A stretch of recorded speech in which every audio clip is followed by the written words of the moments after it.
Campers, it's me, Ari Lehman, the first Jason Voorhees. From Friday the 13th, I'm here with AJ, and he's got the juiciest slice ready for you. It's dripping with blood. Jason never dies. Well, say hello. Salutations, all. Well, hello, Mr. Fancy Pants. Halloween is upon us once again. A time when I make another of these specials. I'm excited. And this year I'm doing something a little different. Different how? Halloween 2022 was a gloomy one in my household because of unforeseen sad events. What gets me through such times? Comfort movies. Oh, come on, you're shitting me, right? I don't believe it. I just don't believe it. Such movies make top 10 lists and often include family favorites, classics, and comedies. I'm a little odd. That's for damn sure. My comfort flicks are gleaned from the horror genre, so this is my top 10 list of comfort horror movies. Thrill me. Not all of these are the most joyful of movies, and don't tell me why, but they inspire joyfulness in me, if that makes any sense. You're an abomination! An outrage against nature! I said not to tell me why. Pressing forward, this list isn't exactly in any particular order because I love all these films for various reasons. And this isn't about which one is better than any other, but rather the enjoyment they bring me. Some folks have a strange idea of entertainment. Thanks for checking this out. I really appreciate it. If anything about this trips your fancy, please like, subscribe, and share. I'd appreciate that too. Oh, it's like being stabbed in the ears. So, you want me to kick this off with something with a lot of verb. A real banger with a lot of fire. Your wish is my command!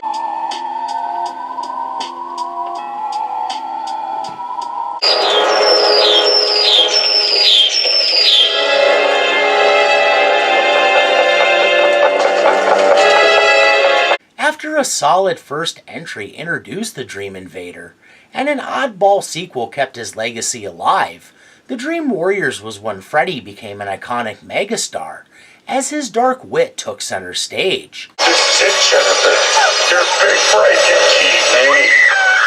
But the prime time, bitch! And we learned just what highs he could inspire.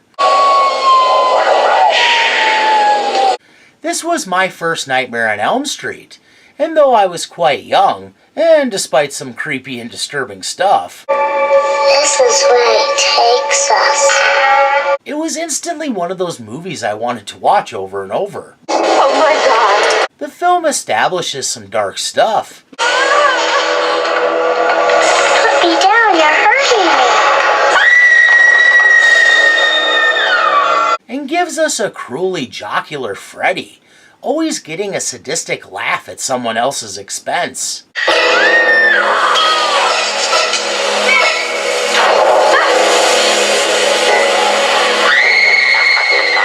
I won't go too much into the Dream Warriors themselves, except to say they're a ragtag group of survivors confined to a sanitarium. And a few of them even make it through the film, although Trickster Freddy manages one last-ditch ruse to strike a lasting blow.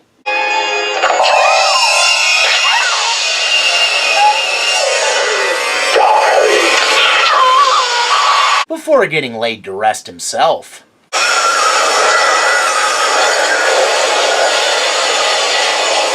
Haunting and dark imagery abounds, including a Freddy snake the studio insisted had to not be painted in flesh tones for obvious reasons. This film also gave us a lot of tidbits about Freddy, such as he's The bastard son of 100 maniacs. makes sense and puts that nurture versus nature debate to rest. Plus, The souls of the children give me strength. and he also has excellent penmanship. Oh my god.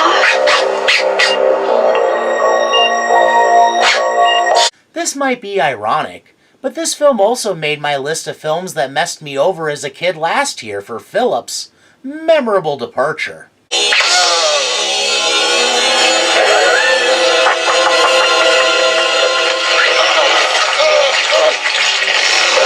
That always gave me severe heebie-jeebies. In this business,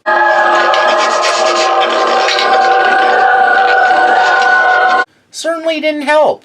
These days I can watch it without grinding my teeth. I've always enjoyed Puppet Master Freddy, though.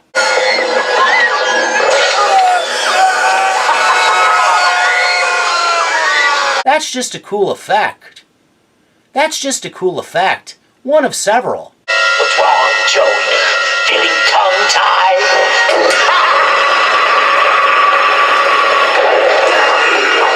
Honestly, and I'm not the first one to suggest this, but it would have been perfect as a concluding chapter of a trilogy. The next 3 entries certainly didn't do a lot for Freddy's legacy, although each had their moments.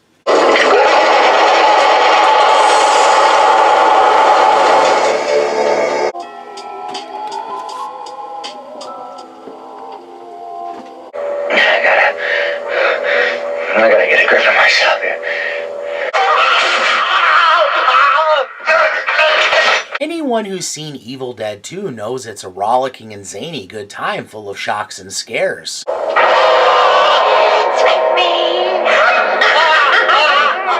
It took the rather soft Ashley Williams and rebranded him into the badass, wisecracking, dead-eyed fighter Ash.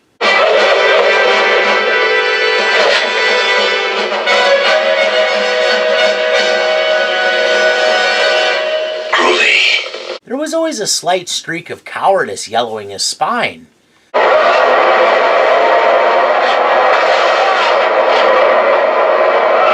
But credit where credit's due, how many could outrun a demonic force and cause it to retreat in frustration?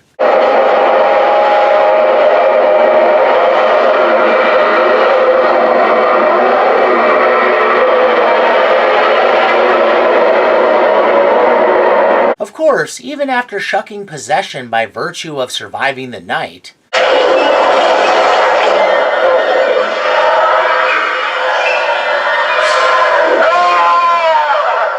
there's no escaping, and soon Ash experiences the worst kind of mutiny when his hand rebels.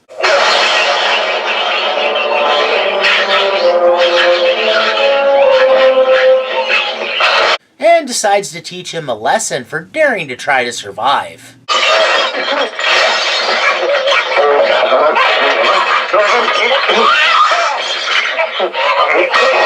The escapades lead to Ash debilitated, and the mutineer dragging him toward a cleaver.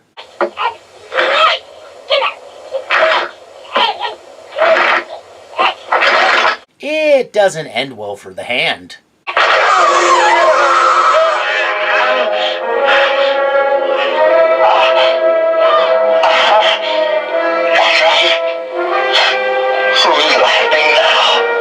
Even after being forced to part ways with an appendage.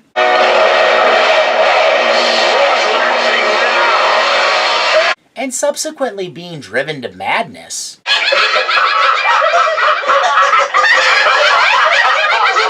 Even getting taken by surprise. And tossed into a cellar. Three more here. The man is dead. Damn right. Blackmail son of a bitch. Ash comes through in the clinch.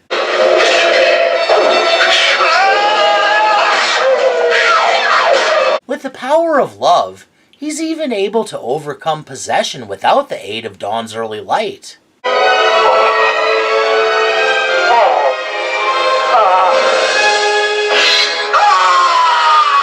I love how the practical effects ramp up the fear factor. Swallow your soul. And the laughs.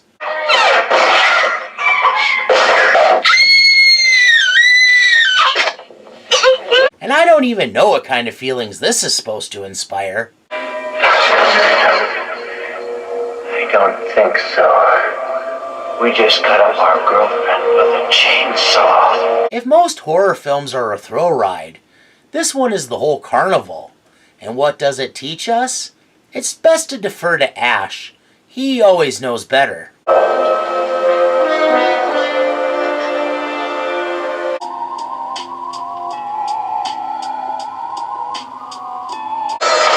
The funeral is about to begin, sir. Okay. I could write a whole book about the enigmatic Phantasm series.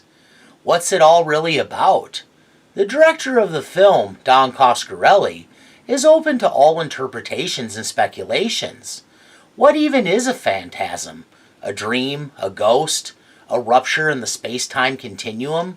Or maybe a key to infinity? What is definite? Phantasm is a kick-ass film that starts with a weird kill.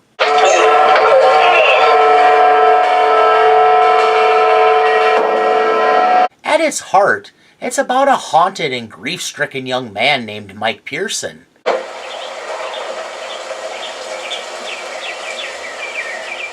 And his burgeoning enmity with a mysterious funeral director colloquially called the Tall Man.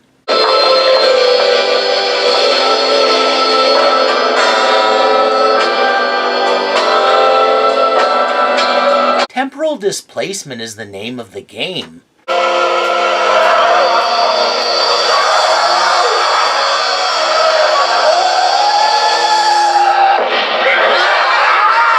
And nothing is what it seems.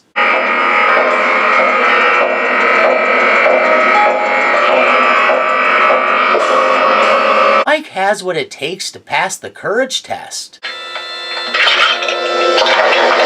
Hey, this thing really hurts. Don't fear.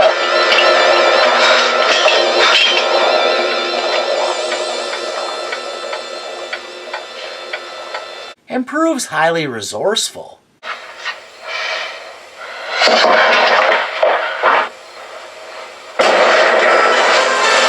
He does have his foibles.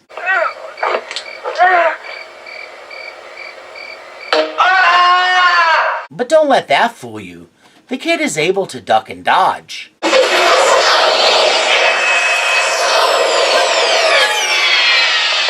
A murderous sphere.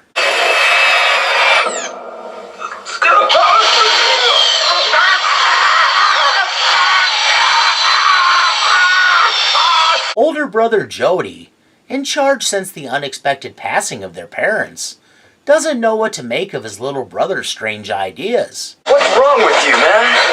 There's something up there. It's probably just a gopher in heat. It wasn't any gopher! But won't deny proof when it wriggles in his face.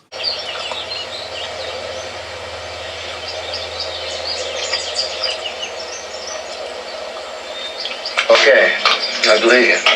After a harrowing attack by an oversized, devious insect,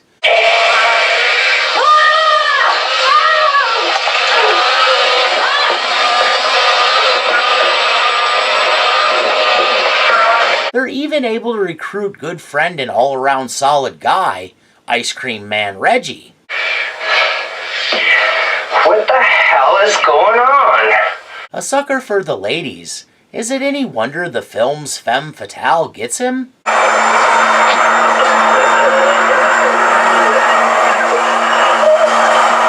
Mike and Jody hatch a plan to finish off the Tall Man, and they succeed.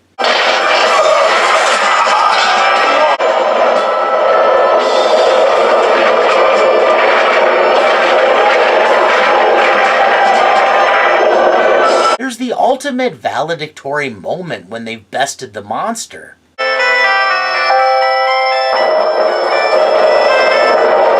Only for the film to pull the rug out from under us.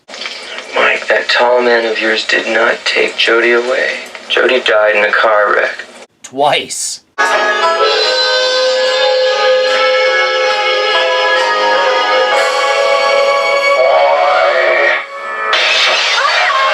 I sort of lean toward the whole thing being a mind game on the part of a bored tall man, played mostly on a dreamscape.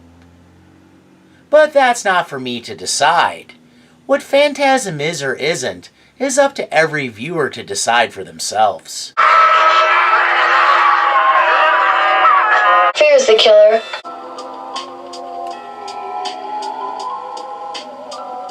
You yell Barracuda. Everybody says, huh? What? You yell shark.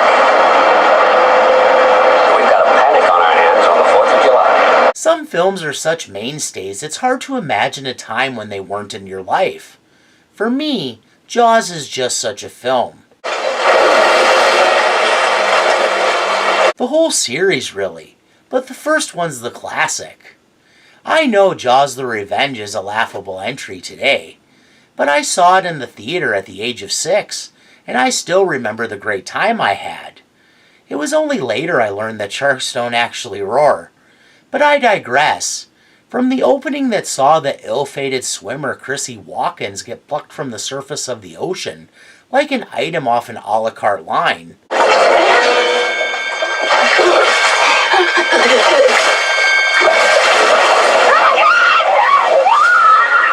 to Chief Brody very believably blowing Bruce to smithereens. You son of a...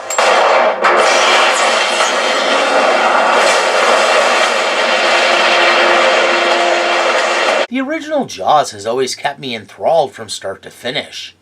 It possesses one of the most organic and well-orchestrated jump scares of all time.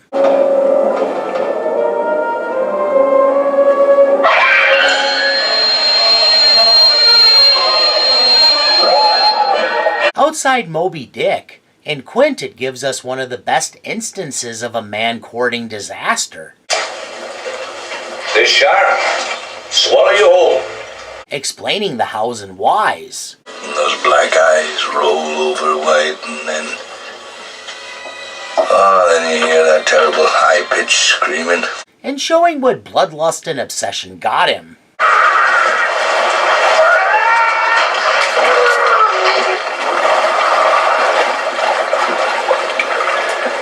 Jaws even has the courage to stick to its convictions by killing a kid.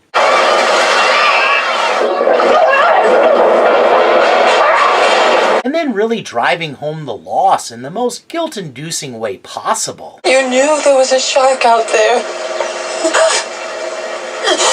You knew it was dangerous. But you let people go swimming anyway. It was also a film that made breaching barrels utterly terrifying.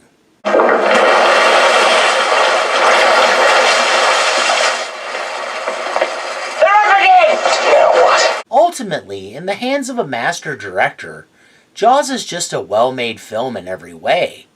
For instance, look at this beautiful shot as the orca departs for the shark hunt. Up fast, go! Ring for depth, John! Stand by for anvil! Damage control! I think the foreshadowing is obvious, and tells us all we need to know about the fate of the orca. Nor'easter coming, bad news for Wednesday. Yep, the irony is palpable, since Quint's boat will be sunk by a great white, a defeat, despite what Jaws 2 would have us believe, that wouldn't happen to an actual orca. Almost half a century on, and Jaws is as powerful today as when it was released in 1975. Since the depiction of the great white in the film is so inaccurate that the writer of the novel, Peter Benchley, spent the remainder of his life trying to educate the public to the truth, I like to think of Jaws as a very well-made ocean-bound slasher, with the shark in a position similar to Jason Voorhees, which leads us into the next entry.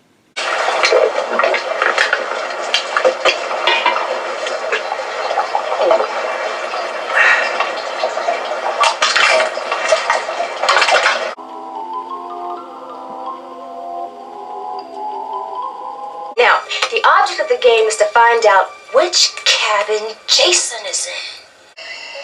Happy Friday the 13th. Arguably the most fun of the Friday the 13th flicks, I would say the final chapter is the scariest. You gotta be kidding. Jason Lives is more of a thrill ride than a pure horror film, and that's what made me fall in love with it as a scaredy cat kid. Real dead meat. So, what were you gonna be when you grew up? I know how Jason was resurrected strains believability.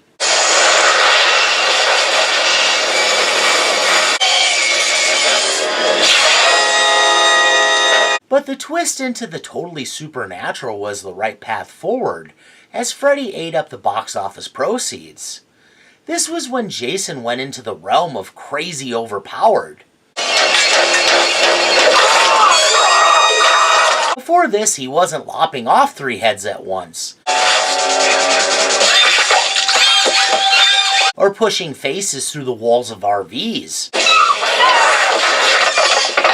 Or twisting off heads with no more trouble than twisting off a bottle cap. Megan makes for a fabulous final girl.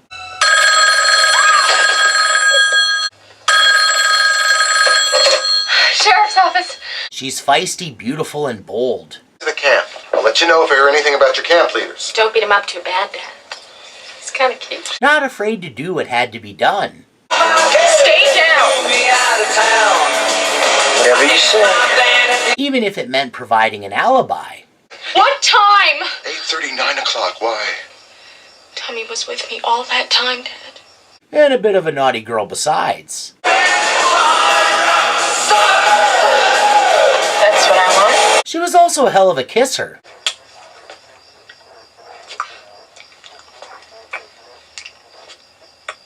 Survivor of 3 films Tommy Jarvis has been the subject of 2 of my previous videos, so I'll just say I appreciate that the character was able to grow over 3 films, and even lives on today in the excellent Never Hike Alone fan series. A kill from this film also made last year's special.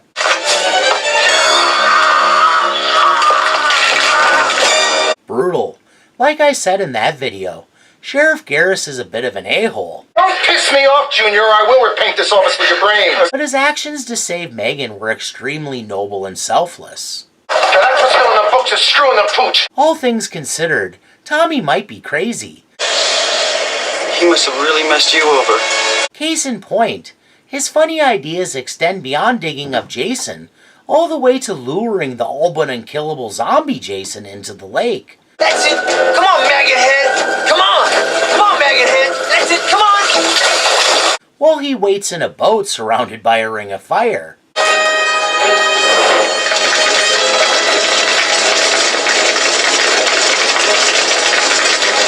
Jason comes close to doing Tommy in.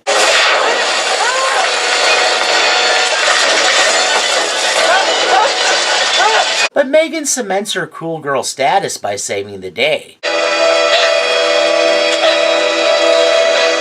From start to finish, the film is an exciting ride.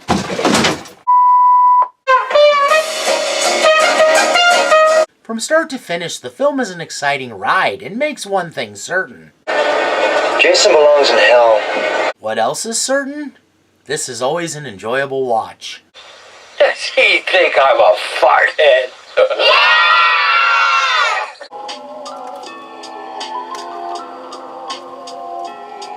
What is this, a homicide or a bad B movie? Some flicks give you a taste of many flavors, and juggle many genres so successfully it's a wonder to behold. What makes it possible? You'd have to have something special. One such film that pulls it off splendidly is Night of the Creeps. Thrill me. This one got a lot of TV play when I was a kid, and I watched it every chance I got.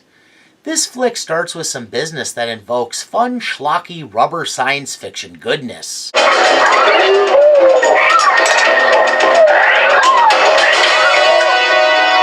And tells us we should kick back and enjoy the ride. It doesn't disappoint. I personally would rather have my brains invaded by creatures from space than pledge a fraternity. This film makes art of homage, and somehow manages to seemingly merge a slasher. Police continue the search for a 35-year-old escapee from the Crest Ridge Mental Institute armed with a large fire axe, believed to be moving west on Route 66 toward the Corman University area. Modeled after an urban legend.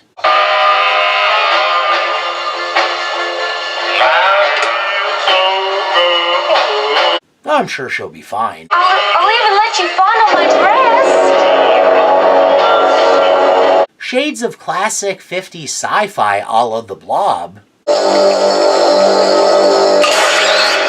A college buddy sex comedy. I mean, everything's a joke to you tonight. A neo-noir detective story. Caucasian. Unusual pallor to the complexion. What's left of it? A timeless romance. I'm so confused.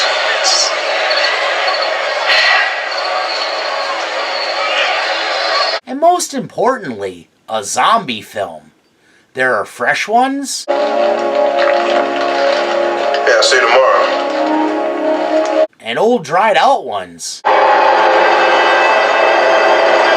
Okay, it's only sort of kind of a zombie flick, because the dead only get up and strut their stuff because their brains are inhabited by these things?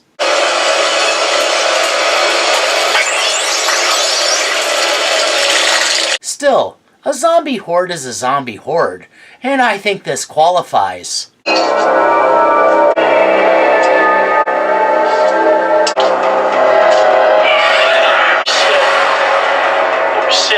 A deep rapport grounds the friendship between Chris and JC. Because it's important to me that you're happy. Is that so crazy? And if we gotta act like jerks and get in trouble in order to do that, then what the hell? I mean, it's better than acting like jerks for no reason, right? So when things take a tragic turn... There's one inside me. It got in through my mouth. It gets you right in the feels. They got alfalfa. Detective Ray Cameron was the kind of hard-boiled, broken-down, hard-as-nails, jaded investigator Tom Atkins was born to play. Good news and bad news, girls. The good news is your dates are here. What's the bad news? They're dead. A world-weary man with a tragic past.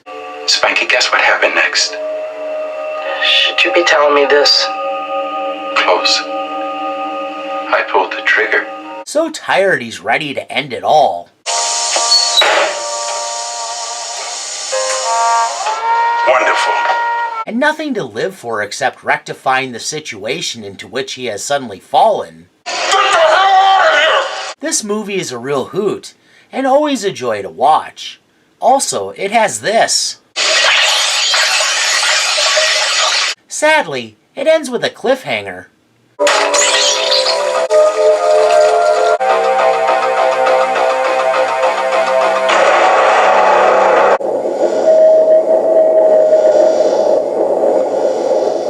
That promises a spectacular sequel we never got. Now, bring the movie line! Oh, that bitch!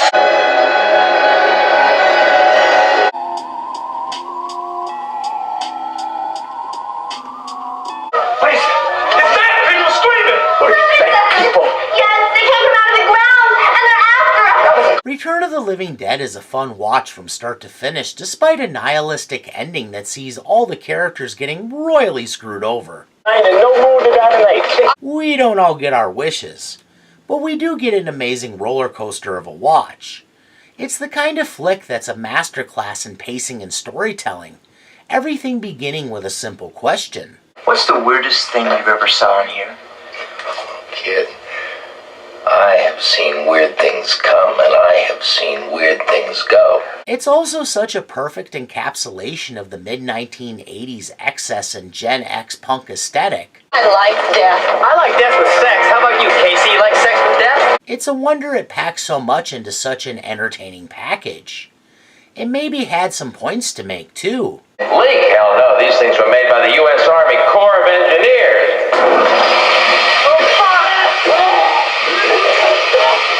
I've always enjoyed how the storyline tied into the flick that started it all.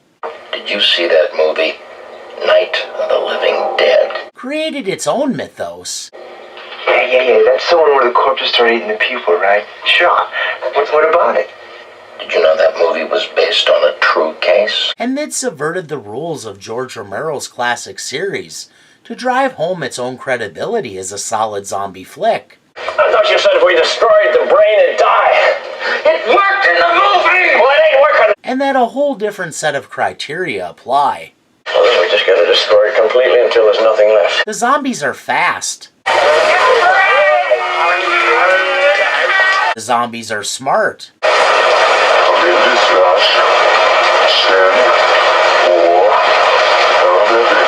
And they're hungry for only one thing. Frank and Freddy got a blast of the zombifying chemicals and died despite remaining ambulatory. No blood pressure, no pulse. What do you mean, no blood pressure, no pulse? And are maybe the first depiction of characters being aware they are in fact zombies. You're dead. You're dead, man, and you're gonna turn into one of those things out there! There is genuine pathos when Frank unalives himself.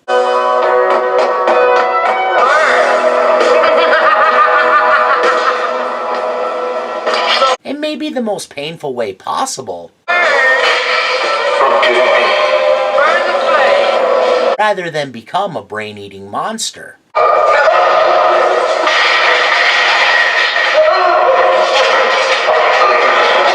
As for Freddy, his turn from normal dude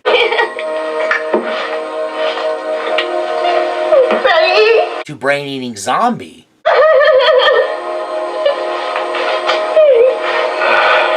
is played perfectly. And one thing only that can believe this world was suffering. What, Freddy? What? Live. This movie always cheers me up because it's such a fun, frenetic flick. It draws me along like a leaf on the rapids, and I have no time to ruminate on my problems. Seeing this film at a young age may have led to paranoia considering government solutions, though. Oh, it's weird. Just people seem to say they've been waiting for this to happen. Apparently they got some sort of contingency plan to deal with it. Huh? Well, that's great. They have a plan? Uh-huh.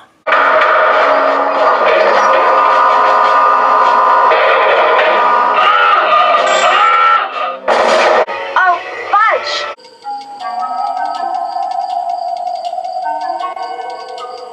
Oh, no. No sauce. But the sauce makes the dish. Some movies bring the sauce. When a horror film can integrate several horror elements successfully under a single umbrella, it can capture both nostalgia and freshness. Have fun with the waxwork! Waxwork is over 30 years old now, so calling it fresh may be a misnomer, but let me explain. Not only did this film capture the spirit of several classic monsters, but also the zeitgeist of the era. The film is quintessentially late 80s, particularly the yuppified well-to-do riding the wave of the Reagan Revolution. I hear you were having drinks with the butler the other night. Now, you know that sort of thing leads to anarchy. Mark isn't as insufferable as some. Mom. I mean, one has to keep the distance between them and us. A flamboyant and mysterious figure appears out of nowhere with an offer. I'm having a private showing tonight, at midnight. Some youth, including Mark, decide to throw caution into the wind. The waxwork itself is obviously a soul collector, utilizing pocket dimensions to trap hapless visitors.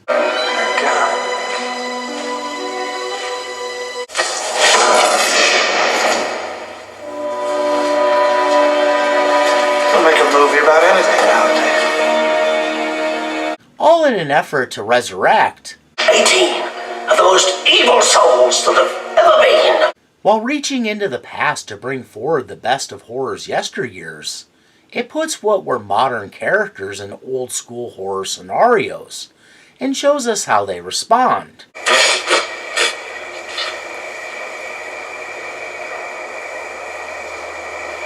Alright, who put the acid in my drink again? Tony ends up facing down a wicked werewolf before transforming himself.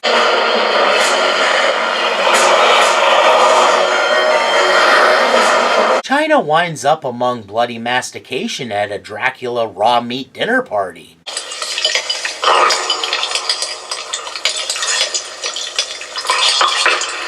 And discovers the source of the main course.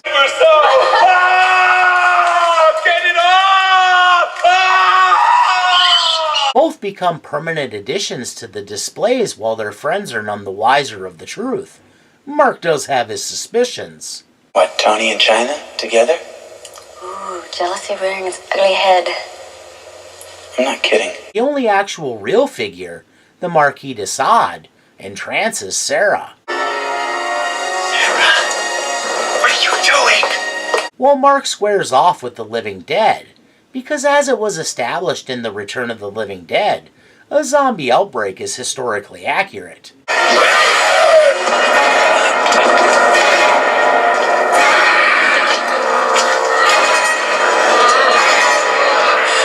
Mark is able to rescue Sarah, But in the process, the Marquis cuts to the heart and throws the kind of shade hard to live down. Oh, don't be angry. Just because she had her first orgasm at the end of a whip, and not by your touch. Damn! This film's finale is a battle royale pitting the forces of good against the forces of evil in an all-out free-for-all. Let's make sure that these wise asses are turned before we burn them! Oh! This film gives you a sampling of everything and never ruins your palate. You walk away satiated and satisfied. But Mom, I need the caffeine badly. Well, I'll think about it.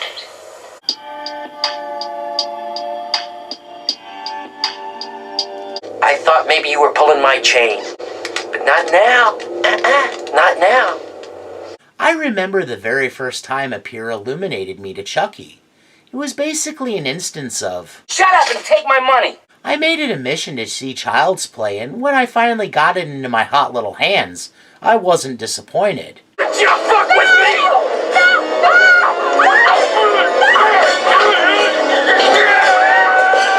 Although over the years the franchise has grown and evolved through several entries, leading to now, when it continues in the form of a solid television series, the first film will always have a special place in my heart. As a kid of the 80s, identification with Andy came easily. I saw this one. How the intention of kids can go awry. Mommy, wake up! I understood what it's like to make a misread. Makers of Good Guys and other fine toys. Found in toy stores throughout the greater Chicago area. And the disappointment that followed. Well, what do you think? You need these clothes so badly. Karen should have never put clothes in a box with dimensions that could be misconstrued for housing a good guy doll. But it's understandable why, with all her responsibility, she would overlook such a detail. Credit to Karen. To mollify her disappointed son, she steps up and makes the gift he wants happen. 30. What are you kidding? That thing is not worth $30. Look, take it or leave it. Somebody else will try it. I'll take it. Good guy! I knew it! Of course, the gesture is completely undercut since it brings the horrifying Chucky into their home, costing friend Maggie her life.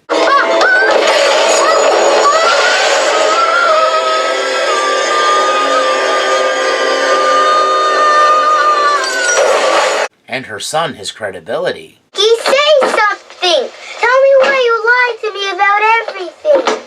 The film holds out Chucky and it gets Andy committed. Mrs. Barkley, my name is Dr. Ardmore. I'm from County General. I've seen more than enough. Maybe Andy should spend a couple of days with us. Which is a huge nightmare. Karen learning the truth is one of the all-time great reveals.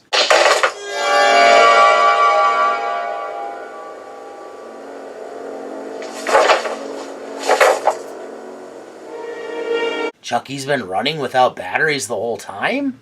Maybe Andy's not slipping into childhood paranoid schizophrenia after all? Forcing the matter leads to maybe my favorite part of the film, when Karen gives Chucky no other choice but to come to life, and it's spectacular. I said talk to me, damn it, or else I'm gonna throw you in the fire! You stupid bitch! You filthy slut! Chucky pays a visit to the cop who killed his body.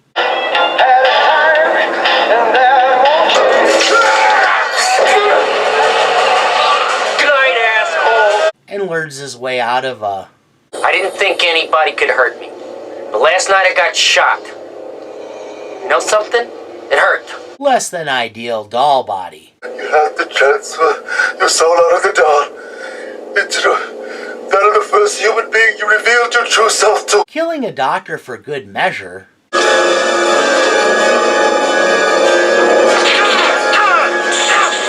Shocking. Andy escapes and gets his chance to stand up to Chucky.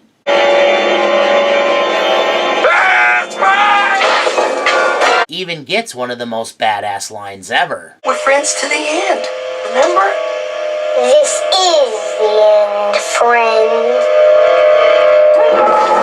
Chucky is such a terrific villain all around. Terrifyingly vengeful, not quick to leave any witnesses alive. You have a date with death. So long, John. And unwilling to die.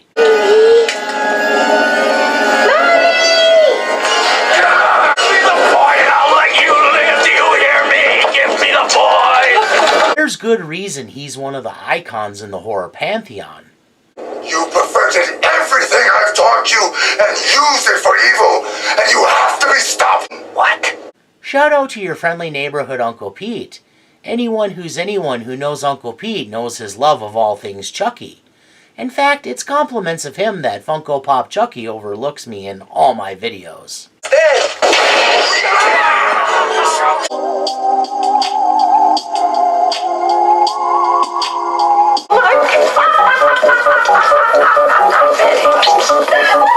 The Halloween franchise has endured through 4 continuities, including a remake series, all of which chronicle the travails of Michael Myers. Season of the Witch is the redheaded stepchild of the series, so to speak, the weird outlier that was supposed to open Halloween up to going in different directions. Of course, because this film was a miss, Halloween 4 reintroduced Michael, but don't let that deter you from checking this out. Straying more into folk story territory, this is a film that invokes conspiracies and fairy tales in equal measures. The blue stone was one of 19, believed to represent the 19-year cycle of the moon. It weighs more than 5 tons, making its disappearance a mystery indeed. An inexplicably missing section of Stonehenge? I'm sure that will have no bearing on the plot whatsoever. That would be... Cray. It's 3 crays. An attack upon a fleeing costume salesman named Harry puts him in the hospital, where he's promptly assassinated.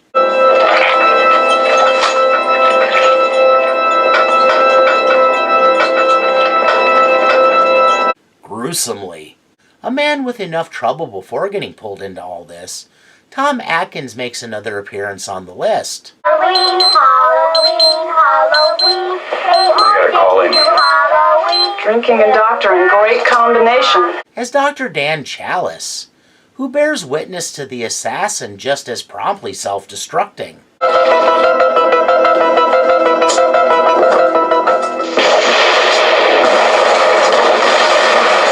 And is henceforth embroiled. What happened? Dan says the right thing. I thought he was crazy, out of his mind. He's hanging on to a Halloween mask. He wouldn't let it go. And what he said was, they're gonna kill us all. To seduce Ellie, Harry's concerned daughter. Where do you want to sleep, Dr. Chalice? Actually, they've set off to Santa Mara where the Shamrock masks are manufactured to unravel the mystery of Harry's bizarre death. A place that with its 24-hour surveillance and dinner time curfew. It's 6 o'clock. Curfew. Should top everyone's list for places to retire. The conspiracy in this is a humdinger. An ancient sacrificial circle. Stonehenge. It has a power in it. A force. The results are rather grotesque.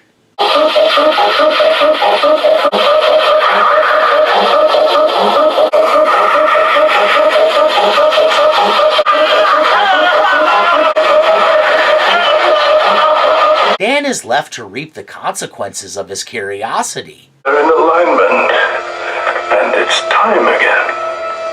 The world's going to change tonight, Doctor. But despite his penchant for the drink, he's no soft touch and proves a potent monkey wrench.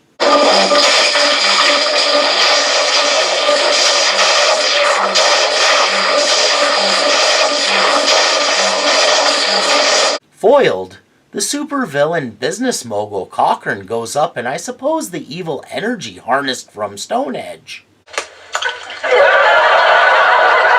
This thing's on the blink again.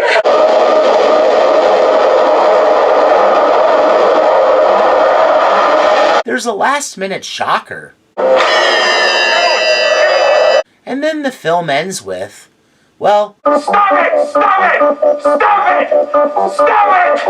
Stop it! I suppose a bunch of kids dying in the subsequent outpouring of bugs and reptiles.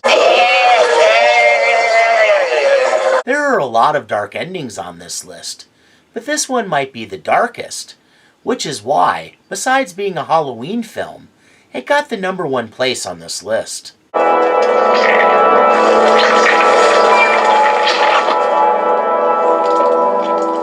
Well, there are 10 of my favorite horror comfort films that I find mentally exhilarating, physically rejuvenating, and spiritually invigorating.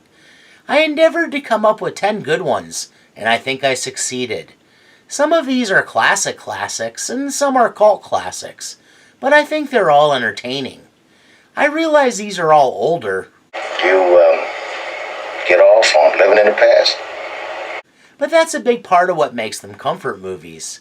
It's by no means a be-all end-all list, but it gets a lot of the go-to titles I return to. Time after time. To improve a bad day.